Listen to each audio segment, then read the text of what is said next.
You're listening to the Business Wealth Impact Podcast, your source for empowering information and cutting-edge ideas from the world's top minds. I'm your host, Jean Amlour, founder of seven-figure coaching company, Jean Amlour International. Join me on a journey to unleash your potential and create your highest success. Welcome to Business Wealth Impact. Hello and welcome to Business Wealth Impact. We have Suzan Peltekian on the show today. She is a manifestation, mindset, and peak performance coach. Welcome. Hello, Jean. Such a joy to be here with you. How are you today? I'm amazing. Hope you are too. Let's get stuck into this right away so we don't waste a second. Let's do it. You fascinated me because you talk about how to deprogram ourselves and to program ourselves into the highest version of ourselves. How on earth do you do that? This is such a fantastic question. Step one is awareness. And how we do that is we take pen to paper and we write down everything we want. Jean, I didn't know this. The only prerequisite to having it all is knowing what we want. Everything I teach is backed up by neuroscience and quantum physics. It's in some of the religions. The Bible says, without a vision, the people perish. I don't teach theology, but that is step number one. And more than 99% of the population I get to speak with don't have a vision. So step one is take pen to paper, write down everything you want. And then we'll dive deeper into step two, because without step two, step one cannot happen. But that is key to really know that the universe is our buffet and put out what we want. Most are doing the complete opposite. Okay, so very important. And I agree with you. Yes. We have to, it's very simple and people don't do it. They're always talking about what they don't want. I don't want to do this. I don't want to do that. Very important. What do you want? Okay, great. What's step number two? Step number two, when I learned this, I'm like, we need to get this out to our precious billions, Jean. We don't get what we want. We get who we're being. And that is really key. And so from step one, and if time permits, and if you'd like, I'd love to give your awesome audience actual steps and how to do this. And because how we really rewire ourselves and deprogram all of the lies is, first of all, having the awareness that you are literally Michelangelo's David. You are literally Michelangelo all at the same time, because we're not chipping away at the lies and the programming of David. It's Jean. And even if there were a million Jeans, you're number one of one. It took literally 1 in 400 trillion for you to be here. You're a spark of divinity. And then from there, knowing that everything that opposes that is a big LIE. In the word beliefs is the word LIE, right? So now when we are aware that it's a lie, and we're putting ourselves down, is to catch ourselves, cancel that thought, because thoughts are things, right? And we create our reality with our thoughts. We literally become what we think about predominantly, is to catch it and go back to who you truly are. And it's not a knowingness, it's even a remembering, because deep down, you already have the knowingness of who you are. Okay, you really hit a chord with me. I started to get goosebumps when you said something. I hope so. You said, this is really kind of important. I still have goosebumps when you said the divinity. It's not what people talk about, like the divine feminine. That's not what you're talking about. No. That's sort of bogus. And when I hear the divine feminine, I'm like, what about the divine masculine? What about the divine everyone? Yes. Right? So that's sort of a marketing ploy, this whole divine feminine goddess thing. That's rubbish, right? Yeah. We're not goddesses. We're human beings, and so are men, right? So when you said that, though, that hit a chord, because we are created by the divine, God. And you're correct. It is a miracle that we are born at all. The odds are so against us to even being born. That was the biggest task of our life, was even being born, right? Yeah. We made it.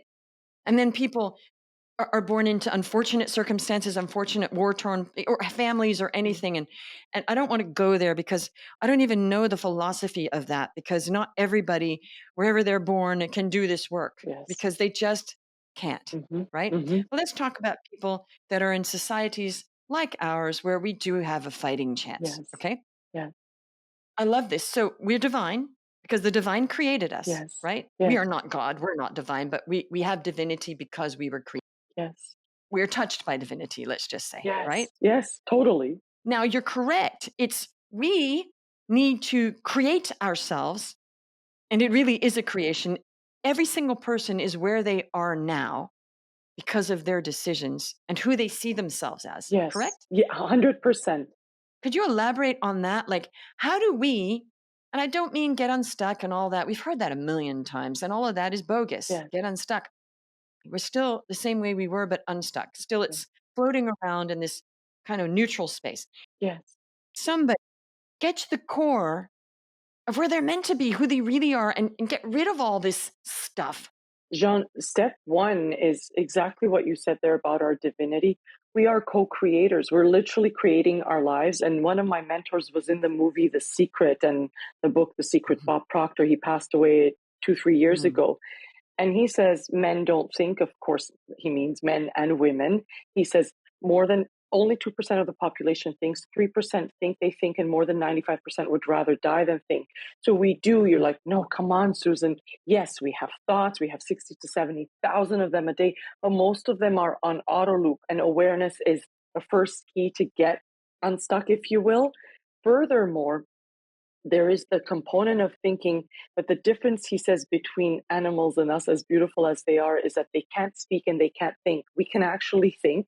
Most of us aren't Mm. thinking, and we can actually Mhm. speak. And this is one of the supercharged shifters that I'd love to offer to your awesome audience, is that we're not thinking for us, we're not speaking Mhm. for us. There's another one that Neville Goddard teaches about inner speech. So it's not just what I'm telling Mm. you or telling myself to myself, it's what am I saying when no one's listening? And that is very Mm. subtle. And some of us are extremely, I would say most of us, until we do the inner work, are extremely mean to ourselves. But that is what Mhm. is creating our outside world. So Neville Goddard would say, we're looking at the mirror and we're trying to break the mirror. Well, Mm. because we don't like what we see, no, we alter ourselves. Or if I see like a pimple here and I'm trying to fix it in the mirror, it's not going to go away. It's touching my face to, Mhm. right? Or a piece of hair, let's say. So it's the same concept. Most of us are living from the outside in. And how Mhm. do we alter our self image? Is we literally, self image, for whoever doesn't know, is, I love that you brought it up. It's also known as identity, also known as self concept. And this is, or Mm. concept, this is something that we all knew. Like if you look at any baby, they're born in the perfect vibration. It was perfect Mhm. baby Jean. And then you were 2, 3, 4, you still knew about your divinity until each one of us was told a version of shut up and sit down at the corner. One minute we were Mm. doctors, the next minute we were astronauts. We really used our imagination, Mm. which is one of our higher faculties. So you say, Mhm. how do we alter the identities? First, by listening into your brilliant podcast. By the way, I was listening to an episode getting ready for us this morning, and you were talking to a young man about masculinity as well. And this is important Mm. for all men and women to understand their divinity, to know that you are a co-creator with the universe, and the universe will give you everything you want abundantly, unconditionally. So if you keep focusing on what you don't want, which is what I said earlier, what most are asking for, they will get that. If you keep focusing on who you're not, that self-image that Mm. they gave us through the programming, through the lies, through the conditioning Mhm. of the schooling system and the like, then that becomes our reality. But that's not who we are. So who Mm. we are is, we create. We've all seen this as memes on Facebook, on IG, about how what you say after I am in the English language, be careful because you Mhm. literally become. Of course, that's in Yes. any language, right? So that Mhm. is the key. So the subconscious only understands in the present tense. It's I am, not I want to be, right? I Mhm. am.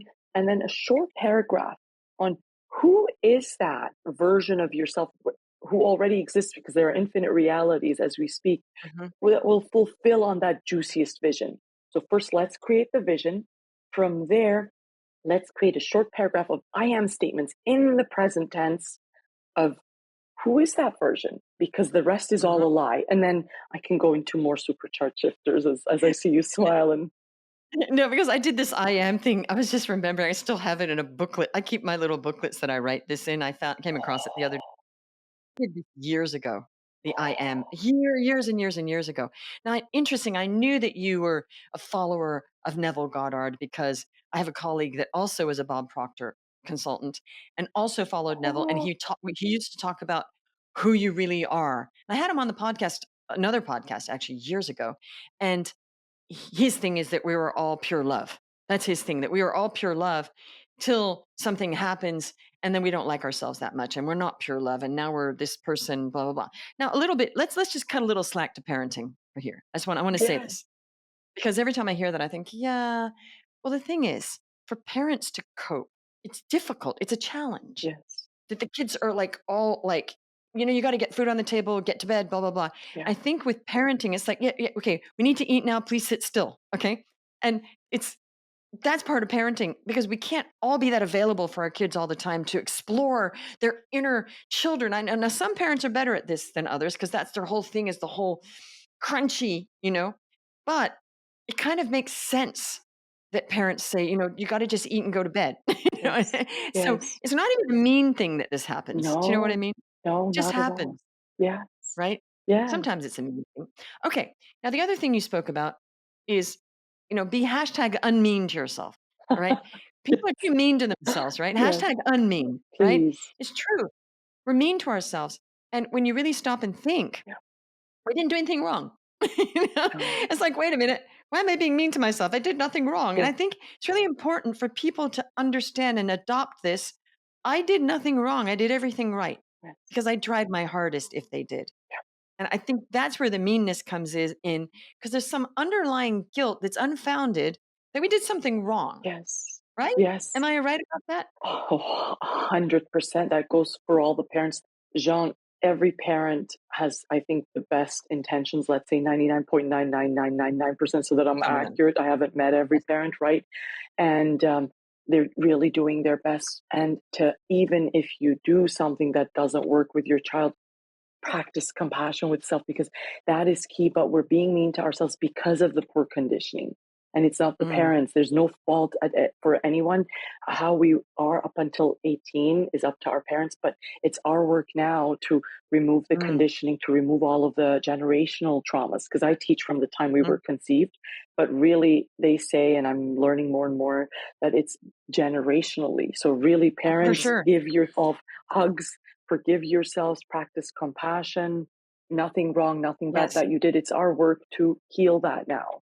It's extremely humbling when you realize a lot of this is not under our control at all. First of all, not much is really under our control. We just have to do our best. But when we talk about generational trauma, how is that somebody that's passed away already, or, so when you look at that, very little, I mean, some of it's under our control to be good parents and not do the wrong thing. But there's other stuff because, there's very wonderful parents. Absolutely. And sometimes their kids don't turn out that well. And that's not just because of the parents, obviously. There's other stuff at play, right? 100% conditioning is happening. Well, they say we've already been programmed and we're constantly and consistently being programmed, Sean. Every commercial is programming. Mm, Like I turned off my TV in 2017 after a conference in Vegas. I never mm-hmm, watched TV, but it's mm-hmm, programming us 24/7 because the power of suggestion is the most powerful thing. Bob, I'm mm, not one of Bob Proctor's consultants. I have my separate company, but he is one of mm, my mentors and he had mm-hmm, and one of the master classes before he passed away, he was asked, "What's the most powerful thing, Bob?" He said, "The power of suggestion, Jean." mm-hmm. We're being suggested Yes. what to eat, what meds to take, Mhm, how to be, how not to be. Hey, lose weight here, but hey, how about pizza night tonight? Hey, go to the mhm, gym. It's January 1st. Like all mm, conflicting messages. But when we get to the core and the essence of who we are, that we're none of that, we're mm, God's highest form of creation, this universe's highest mhm, form of creation, we can now start to think for ourselves what we want, step number one. And step number mhm, two, create our self image. Number three is repetition ad nauseum, Jean. Just like the commercials run 24/7, we want to repeat, how did we learn how to walk? We never mhm, give up on our child, even if they're older than the average age, if you will, to walk, right? mhm, Why do we give up on ourselves and our goals? That's one. mhm, How do we drive a car? We learn we can, or ride a bike. We ride a bike at 5, and now we could be 100 and still know how to ride a bike. That's the power of your subconscious. That's the mhm, limitless intelligence that we're all part of. And then how do we drive, let's say, to the office or to our neighborhood cafe, and we didn't even think of how we got there. The work we get to do here, the power you have that everyone listening in has, and if Jean has more, there's no less for any precious listener because we're all one of one, right? And we're mm, all infinite in our capabilities. Is tapping into that, is putting what we want, our ways of being, that self-image, into it becoming on autopilot, just like driving to the neighborhood cafe without thinking. Because right now we have bankrupt ways of being, if you will. We get up and we're like, okay, coffee or news, versus no. Now it's a behavior to tie up, lace up, and just go for a jog or see your trainer or whatever it may Right. be. 100%. Yeah. Listen to your podcast to start the day versus the news, right? Luckily, I never got into the coffee habit ever in my whole life. I knew that was broken. Never. Oh, Right? Yeah. Because wow. I Oh, thought, this wow. is why do people have to have coffee? And it makes me nervous and overcaffeinated. So I rarely drink coffee, which I'm so Oh, glad because so many people are trying to get off it, yeah. So Good great. for Because that you. wasn't what I really was. I thought, this is not who I really am. Who I really am is not a coffee drinker. So I won't. Okay. Also, I gave up television many, many, many years ago for years and years. And the only reason I got one was for my kids. And we don't have actual television. We have Netflix. But unfortunately, Netflix now has commercials. So I might pay for the version to get rid of the commercials. We had a commercial free zone for years and years. Okay, love it. So people are what you really want. Okay. Now, how do people, this is great. I love repetition. Bob's big on that repetition, over and over saying, I'm happier, healthier, wealthier, and more successful and fulfilled every moment. That's my catch cry. Oh, I love that. Can you repeat that? I'm happier, healthier, wealthier, and more successful and fulfilled every moment. Oh, that's juicy. Yeah. Yeah. Right? I figured that one out. And that's just it. Says it all. Happier, healthier, wealthier, and more successful and fulfilled every moment, not weak. So yes, he's right. You got to say that over and over and over. And you know what? The more you say it, it's not enough. I think that those affirmations are limited in what they can do, but it's not bad to repeat, repeat, repeat. But some people, because all those broke people that watch The Secret over and over again, but don't change their lives, Yes. Yes. that's not enough to watch The Secret over and over and over again. No. Action needs to take place, right? So how do people deprogram the person that is they're living as who's not the real them? How do they Yes. find the real them? And it's not just what they want. You said it's also they don't get what they want. They have to operate as the person they really are. That's what you said, Yes. something to that. So Yes. how do they uncover, because it is uncovering, and discover who the real them is? I love it. I love that you stopped coffee or don't drink coffee, and notice how you identified yourself as a non-coffee drinker, and I identify myself as a coffee lover. Wink, wink. So Mm. that explains it. I'm going to have a look at that. So, thank you for that gift. So, step one we said is creating the juiciest vision, and I didn't say this, Jean, without consideration of time gone by, of money, of oh my God, who am I to want this, or this is greedy, because a lot of noise is going to come. The drunk monkey will talk 24/7, right? Our job is to silence it. That's one. Step two is the juiciest self-image. Ideally, and I'm not an affiliate of this app, and it could be any other app. I've been recommending this since I've been a coach. Think Up. It's an app where Mm. you record both of them and you're listening to them in the background. So you're not just affirming to yourself. They say the most powerful thing is to listen to your own voice while you're driving, while you're cooking, while you're Mm. at the gym, while you're out for a walk. You can have this in the background. I've done it even in my sleep. If you sleep 6, 7, 8, 9 hours a day, Mhm. I don't know who sleeps 9 hours, but I do sometimes, is put it So do I on. Oh, sometimes. good. Oh, good. Okay, so I'm Mhm. not alone. Thankful. All right. And listen to that because the subconscious is awake 24/7. That's one. Mm. So, step three now, I love how you mentioned The Secret. The Secret is missing some ingredients, and it is a fantastic movie. I love it. I love rewatching it. I recommend it to my clients at the same time. The word law of attraction, in the word attraction, there's action. And I'm so grateful you brought it Mhm. up. It's like, no, I don't just sit here and hope and think and it's going to Mhm. happen. The Mm. way we earn our income in this world is by creating massive impact to our mankind. Without impact, Mhm. which others like Napoleon Hill talked about it with other words, is value. We bring value to our marketplace, value to our people. Our job is to serve. And I love, love, love what you mentioned about the other coach that you had from mentioned is we are pure liquid love, and love serves. I teach that Mm. like we are love. We don't even have to say pure. I love to say pure. I love to say liquid. Love needs no, I say unconditional. Love needs no other adjectives. Love Mm-hmm. encompasses it all, but love is service.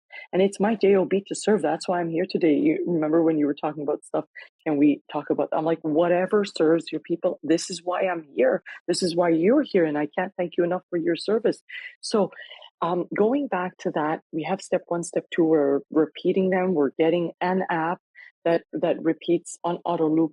From there, we are making one powerful decision because each one of us is one thought away, one decision away from a completely different life, Jean. And decision means I've burned the boats. That's it. We're not right.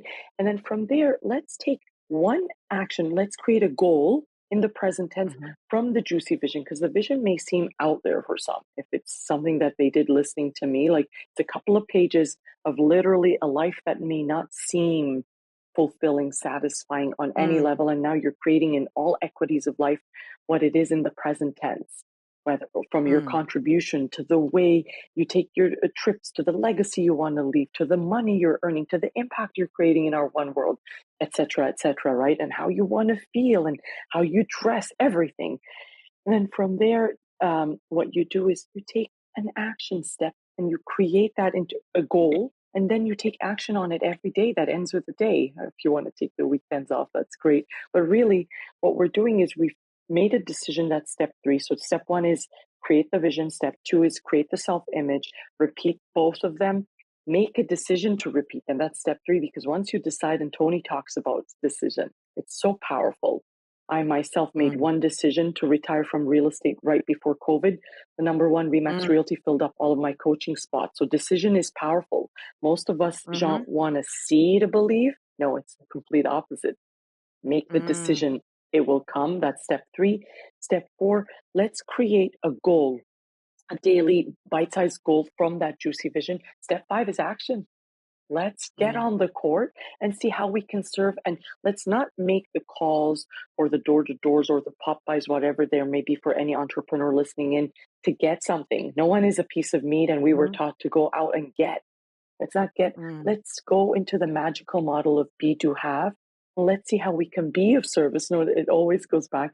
Be pure liquid love. Let's be of service and see how we can support another human being in whatever they need, whether it's a coaching client, whatever it may be, whether it's sales, a realtor, and then take inspired, aligned action from that powerful beingness.